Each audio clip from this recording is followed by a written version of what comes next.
দেখো সকালবেলায় শুয়ে এপাশ ওপাশ গড়াগড়ি খাচ্ছে, কিন্তু বিছান গুছানো হয়ে গেছে, তারপরে চান করতে যাওয়া বাদ দিয়ে ল্যাথ খাচ্ছে।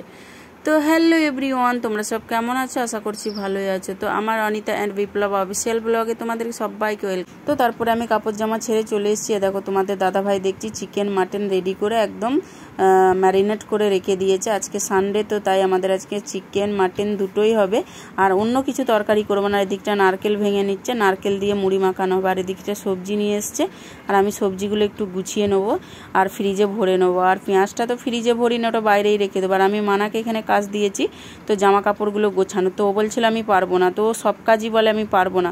তো এত বড় হয়ে গেছে, ওকে একটু কাজ শেখাতে হবে, না হলে যে শ্বশুরবাড়ি গিয়ে খেতে পাবে না দুটো। তো সেই কারণে ওকে কাজ করাচ্ছি। তো না, এরকম কিছু না, তোমরা আবার খারাপ ভেবো না। তো হচ্ছে কি, আমি ওকে কাজ করাই না, এখন ছোট আছে সেই কারণে। তো তারপরে আমি আবার স্নান করে চলে এসে, তো দেখো আমি একটু ঠাকুরের কাছে যাব, প্রণাম করে নেবো। আর সব দিন যেতে পারি না বলে এই দিনটাতে আমি মিস করি না একদম। তো চলে গেলাম ঠাকুরের কাছে, প্রণাম করাও হয়ে গেছে। তারপরে কিচেনে এসেছি, এই যে মুড়ি টুড়ি রেডি করা হয়েছে, চা আর চানাচুর নারকেল দিয়ে একদম ধনেপাতা কুচিয়ে পেঁয়াজ দিয়ে সুন্দর করে মুড়ি মাখানো হয়েছে। আর অন্যদিন কিন্তু আলাদা খাবার হয়, আর আজকে কিন্তু হয়নি। আর ওদিকে দেখো মাংস ভাজাটা হয়ে গেছে, আর ভাত বসিয়ে দিয়ে আমরা মুড়ি খেতে বসছিলাম। তো তখন বাজে 12টার সময় আমরা সকালের খাবার খেলাম। তারপরে আমি আর তোমাদের দাদাভাই দুজন মিলে একটু হেল্প করে নিচ্ছি, দুজন মিলে করে নিচ্ছি কাজটা, আর কি তাড়াতাড়ি হবে। আর একা একা করলে অনেক টাইম লেগে যাবে না, তাই দুজন মিলেই করে নিচ্ছি কাজটা, তাড়াতাড়ি এগোবে। তারপরে আমি কিন্তু ওদিকটা তরকারিটা বসিয়ে দিচ্ছি, এই যে আলু ভাজাটা করে নেবো। আর মানা একটু মাংস ভাজা খেতে চাইলো, তো মানাকে এই যে দিয়ে দিচ্ছি দেখো বাটিতে। আর তারপরে আমাদের যা কাণ্ড হলো দেখলে তোমাদের হাসি পাবে। ও একটু পেঁয়াজ কুচিয়ে সুন্দর করে একটা ডেকোরেশন করে দিলাম। এই দেখো শসা দিয়ে, পেঁয়াজ কুচিয়ে, ধনেপাতা দিয়ে।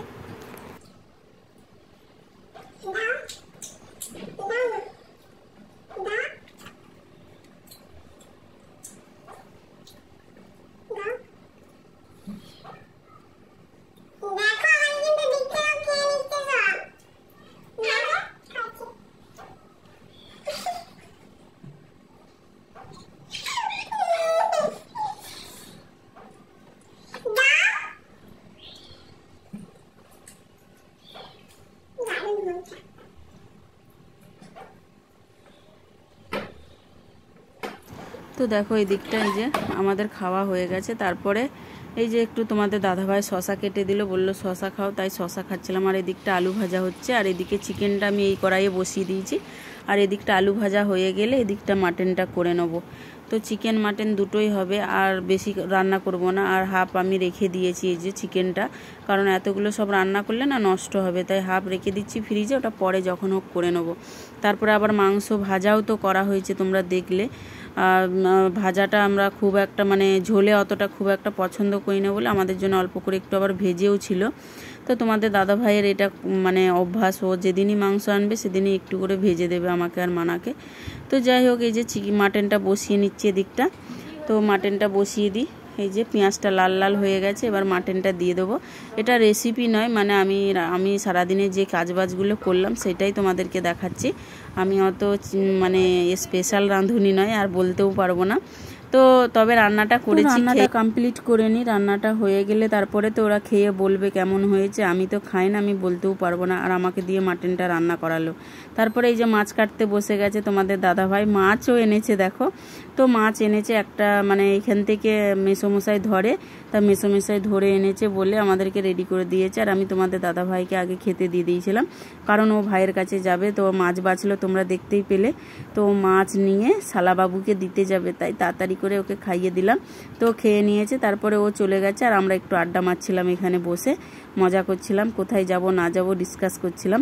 তো বেড়াতে যাওয়ার আমাদের প্ল্যান চলছে। তো এখন কোথায় যাব বলতে পারছি না, তবে প্ল্যান চলছে, তোমরা দেখতে পাবে কোথায় যাব। তো এই যে মাছে আমি নুন হলুদ মাখিয়ে দিচ্ছি, ভাইয়ের কাছে নিয়ে যাবে বলে। ওকে একটু দিয়ে আসবে, ওরা জ্যান্ত মাছ খেতে পায় না, তো তার জন্য এগুলো জ্যান্ত মাছ। তো ওই মেসোমশাই মানে ওই নদীতে ধরতে গেছিলো, তা ধরে এনে দিয়েছে। আর দেখো আমি সব কিছু ভরে দিলাম ওকে, আর মাটন একটু টিফিনে করে ভরে দিলাম, ও খাবে তাই। তো ওরা তো ওখানে সেই রকম রান্না করতে পারে না, ওরা সব ছেলেরা থাকে, সেই কারণে ওকে একটু মাটনটা ভরে দিলাম আমি টিফিনে করে খাবে বলে। তো তো যাই হোক তোমাদের দাদাভাই চলে গেল, তারপর আমরা একটু রেস্ট করে নিলাম, দিয়ে যে রেডি হয়ে নিচ্ছি, রেডি হয়ে যাব আবার আজকেও শপিং করতে। তো আজকে কি শপিং করতে যাব, অন্য কিছু প্ল্যান চলছে, দেখি কি হয়। তো চলো যাওয়া যাক। এই যে সবাই মিলে বেরিয়েও যাচ্ছি আজকে, সবাই বলতে অনেক কেউ নয়, আমরাই যাচ্ছি। তো আমাদের বসে বসে দেখলেই তো আলোচনা হচ্ছিল কোথায় যাব না যাব, সেই কারণে আমরা বেরিয়ে পড়লাম শপিং করতে। তো এই পাশেই যাব আজকে, তাই হেঁটেই যাচ্ছি আমরা, অনেক দূরে যাব না, তাই গাড়ি করে যাচ্ছি না। পাশে যে বড় শপিংটা আছে সেখানে যাব। এই যে চলে এসেছি জুডিওতে। প্রথমে আমরা যাব কিন্তু জুডিওতে, তারপরে যাব। এই দেখো সবাই মিলে চলে গেলাম ভেতরে। তো চলো দেখা যাক কি আছে না আছে। ওখানে গিয়ে তো মানা কি বলবো, ফোনটা দিয়ে দিল আমাকে, বললো আমি ভিডিও করতে পারবো না। তারপরে ঢুকেই দেখো একটা কিউট জামা, তো ভীষণ ভালো লেগেছে জামাটা। তবে আমরা ওই সব জিনিস কোনোদিনই পরিনি আর পরতেও পারবো না। যাই হোক, তারপরে গিয়ে মানা তো ফোন ছুঁড়ে ফেলে দিল, ভিডিও করলো না, ও ড্রেস দেখতে শুরু করে দিয়েছে, কোনটা নেবে না নেবে মানে ভাবতেই পারছে না। আর কি বলবো, পুরো জুডিওটাই ভেতরে ঢুকিয়ে নিয়েছিল, বলতে কি বলবো আর তোমাদেরকে, এত জিনিস নিয়ে ঢুকেছিল ট্রায়াল রুমে। তো ট্রায়াল যারা গোছাবে তারা বলবে এগুলো কারা এসেছিল রে ভাই। তাই আমি তো ভাবছি যে এগুলো কারা, মানে কি বলবো, 8টা থেকে ঢুকেছে, মানে 7:30 থেকে মানে ট্রাই করতে ঢুকেছে, 9টায় বেরিয়েছে ট্রাই করে। আর কি বলবো, দেখো কত ড্রেস, কোন ড্রেসটা নেবে মানে সবই ওদের পছন্দ হচ্ছে। আমি যদি পুরো জুডিওটাই কিনে দিই তো জুডিওটা পুরো নিয়ে নেবে, কিন্তু আমার তো সেই ক্ষমতা নেই।